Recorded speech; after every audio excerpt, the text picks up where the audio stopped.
मुख्यमंत्री योगी आदित्यनाथ जी का आगमन हुआ।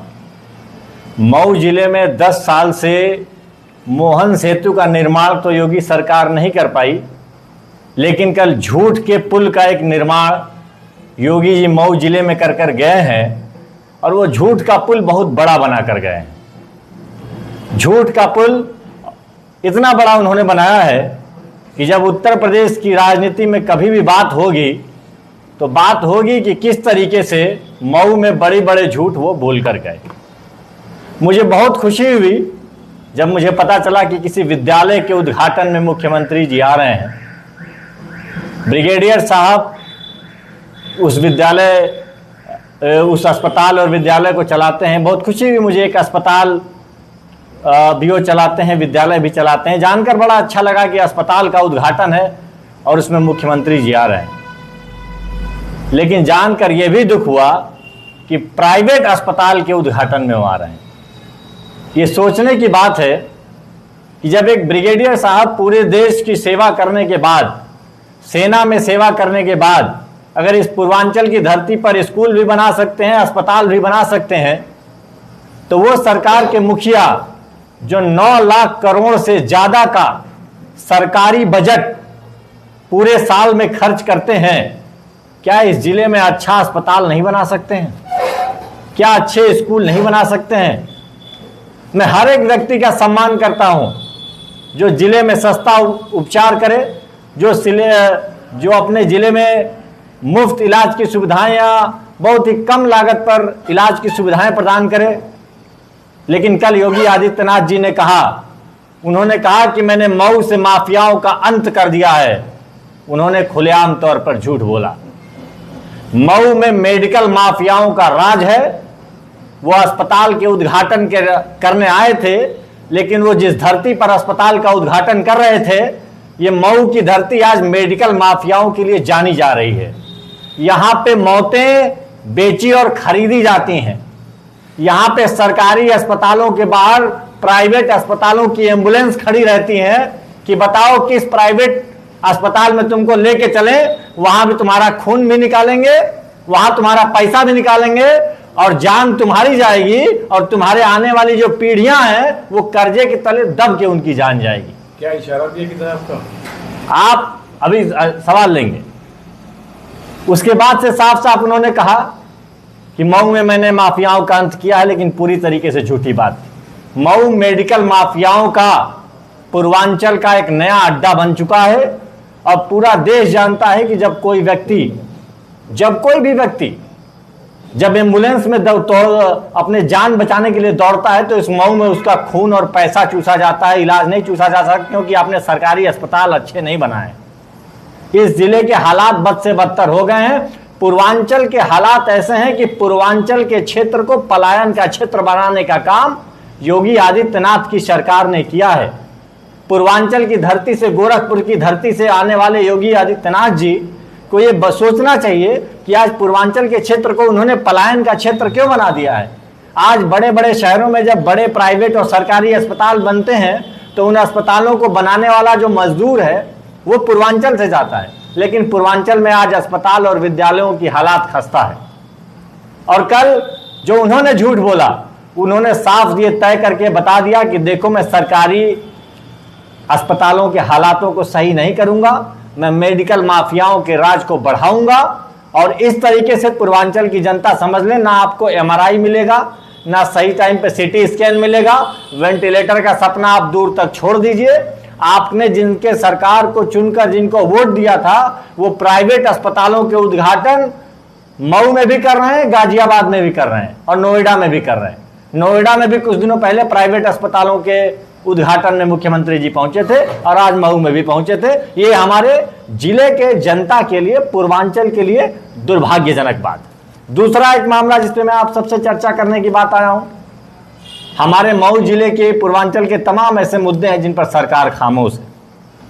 हमारी दुबारी का एक मामला है, चकबंदी का मामला। उस चकबंदी का मामला ये है कि आज 50 वर्षों से ज्यादा समय से चकबंदी की प्रक्रिया संपन्न नहीं हुई है, जिससे कि ग्रामीण अंचल के लोगों को भारी समस्या आ रही है।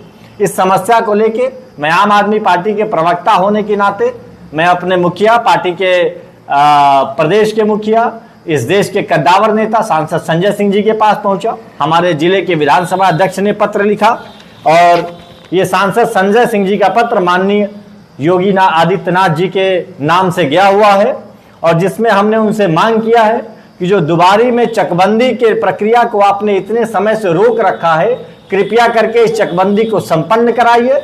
धारा 52 की जो प्रक्रिया, इससे ग्रामीण अंचल के लोगों को बहुत ही समस्याएं आ रही हैं। आप देश विदेश की बड़ी बड़ी बातें करते रहते हैं, आप एआई की बातें करते हैं, आप हिंदू मुसलमान की बात करते हैं, आप अमेरिका, पाकिस्तान, बांग्लादेश की बात करते हैं, लेकिन मैं आपसे ये निवेदन करता हूं कि आप बलिया, मऊ, गाजीपुर, देवरिया की बात करनी शुरू कर दीजिए।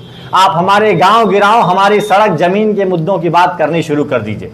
योगी आदित्यनाथ जी को पत्र लिखकर सांसद संजय सिंह जी के माध्यम से पत्र लिखा गया है। योगी आदित्यनाथ जी को, मुख्यमंत्री जी को पत्र लिखा गया है। धारा 52 को जल्दी से जल्दी दुबारी में संपन्न करवाने को कहा गया है और जितनी जगहों पर भी चकबंदी की वजह से ढेर सारी ये समस्याएं, चाहे सीमांकन के मामले से लेके हो, चाहे जमीनों के आगे बिक्री क्रय से लेकर हो, उनके सर्किल रेट से हो, उनमें जो समस्याएं आ रही हैं उनको लेकर ये पत्र लिखा गया है और मुझे उम्मीद है कि सरकार इस पर कार्रवाई करेगी। इससे हमारी जनता को बहुत ज्यादा मुश्किलों का सामना करना पड़ा। दुबारी ही क्यों? नहीं, जितनी जगहों पे समस्याएं हैं उनके पत्र को लिखा जाएगा। दुबारी की जनता ने हमारे, आप देख सकते हैं कि पत्र के माध्यम से मेरे पास पहुंची थी और इस पत्र के माध्यम से सांसद संजय सिंह जी को निवेदन किया, उनसे माननीय मुख्यमंत्री जी को यह पत्र लिखा है और जिन भी जगहों की समस्याओं को हमारे पास आएंगी उनको हम उठाने का काम करेंगे।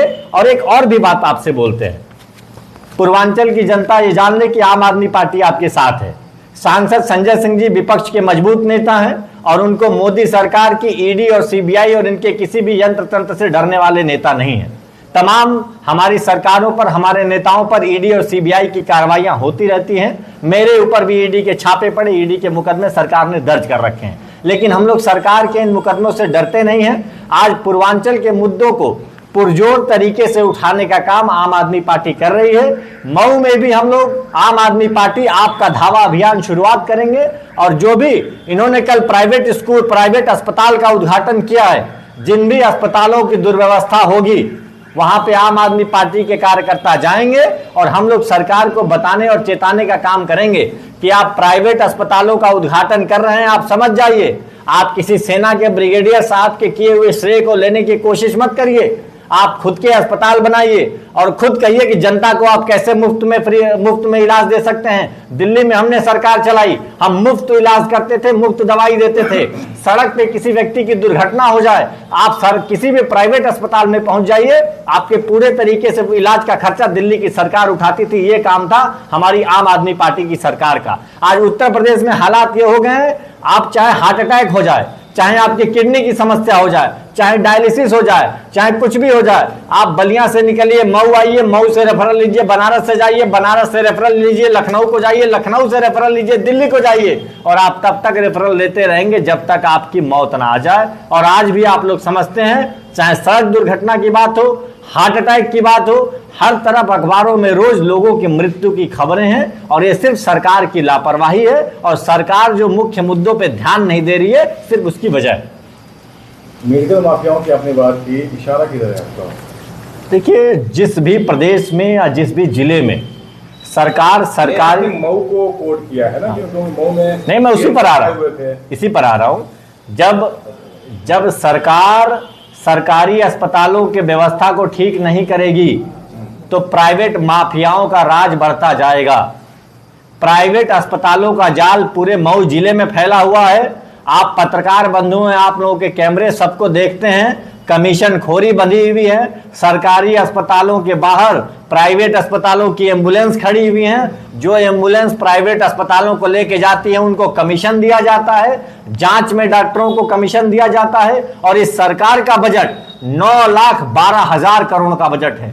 क्या 9,12,000 करोड़ के बजट में क्या सरकार इतना इंतजाम नहीं कर सकती है कि हमारे गांव के गरीब लोग अपना इलाज करा पाए? 10 साल हो गए सरकार को। आयुष्मान कार्ड की योजना सरकार ने बना दी है, 50% लोगों के पास भी आयुष्मान कार्ड अवेलेबल नहीं है। आयुष्मान कार्ड के नाम पे फर्जीवाड़ा जो चल रहा है उसका अलग स्तर है। आप आप मेडिकल कॉलेज की बात करते हैं, आपसे सटे जिले बलिया में 2022 में मेडिकल कॉलेज की अनाउंसमेंट सरकार ने किया, 2026 से अभी तक जमीन अधिग्रहण का पूरा कार्य नहीं हो पाया। मैक्सिमम बन गया यहाँ पर। तो आप समझिए, क्या आप वहां पे वेंटिलेटर की सुविधा उपलब्ध है? आप लोग तो पत्रकार हैं, खुद जानते होंगे। आप आज मैं कह रहा हूं कि आज आप चाहे चले जाइए वहां, बाईपास सर्जरी कर सकते हैं। आज वहां वेंटिलेटर की, आज इस मऊ जिले में आप सरकार अपने श्वेत पत्र के माध्यम से जारी कर देगी कितने इलाज मेडिकल कॉलेज में हो रहे हैं, कितने बाहर हो रहे हैं, किस तरीके से मेडिकल कॉलेज के हालात को इन्होंने बना दिया है। मेडिकल कॉलेज के नाम पे सरकार सबसे बड़ी धोखाधड़ी पूरे प्रदेश में कर रही है, चाहे बलिया हो चाहे मऊ हो, सबके हालात वही हैं। मऊ जनपद जो है वो नगर विकास मंत्री ऊर्जा मंत्री ए.के. शर्मा जी का गृह जनपद है, तो उनके जनपद में ये हाल है, अन्य जनपद में क्या हाल हो, इससे क्या कहेंगे? माननीय मुख्यमंत्री जी ने कल कहा कि मैंने माफियाओं का अंत कर दिया है, लेकिन वो ये कहना भूल गए कि किस तरीके से उनके मंत्री के साथ, उनके मंत्री के कार्यक्रमों में गोलीबारी और हिस्ट्री सीटर से फायरिंग हो रही है। वो भूल गए वो कौन लोग थे जो पब्लिक मीटिंग में फायरिंग करके क्या कर रहे थे। क्या वो शादी में हर्ष फायरिंग कर रहे थे? और उन पे आरोप भी यहाँ के स्थानीय सांसद राजीव राय जी ने लगाया, और उन्होंने पूछा भी कि, और उन्होंने सीधे तौर पे कल भी आरोप लगा के बोला है कि आपके खुद के मंत्री के साथ हिस्ट्री सीटर और अपराधी चलते हैं। अगर ये गलत है तो आप उनका जवाब दीजिए, कहिए, आप उन पर मुकदमा दर्ज करिए, उनकी गिरफ्तारी करिए, लेकिन कहीं ना कहीं से उस बात में सत्यता होगी। आज खुद के, जब समझिए स्थानीय मंत्री के साथ हिस्ट्री सीटरों के चलने का आरोप है, तो आप किस तरीके से कह रहे हैं कि माफियाओं का अंत है? पूरे मऊ जिलों में मेडिकल माफिया अलग से घूम रहे हैं, मंत्री जी के साथ माफिया अलग से घूम रहे हैं। कौन से मंत्री हैं? आप ए.के. शर्मा जी का खुलेआम तौर पे नाम लिया है राजीव राय जी ने, वो यहाँ के स्थानीय सांसद हैं, खुलेआम तौर पे वीडियो दिया, उस पर लाखों लोग देख रहे हैं, उसमें कहीं से छुपने छुपाने की बात ही नहीं है।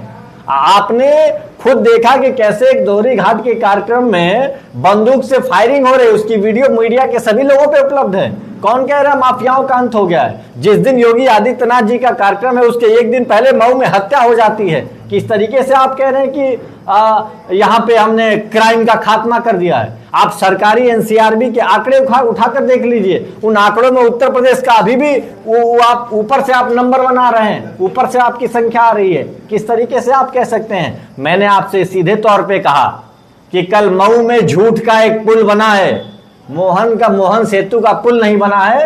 कल योगी आदित्यनाथ जी ने मऊ में आके एक झूठ का पुल तैयार करके गए हैं। वो जब अगली बार भी आएंगे तो लोग पूछेंगे कि आप मोहन सेतु का पुल तो नहीं बना पाए, लेकिन जो आप झूठ का पुल बनाकर गए थे उसको मऊ की जनता याद कर रही है।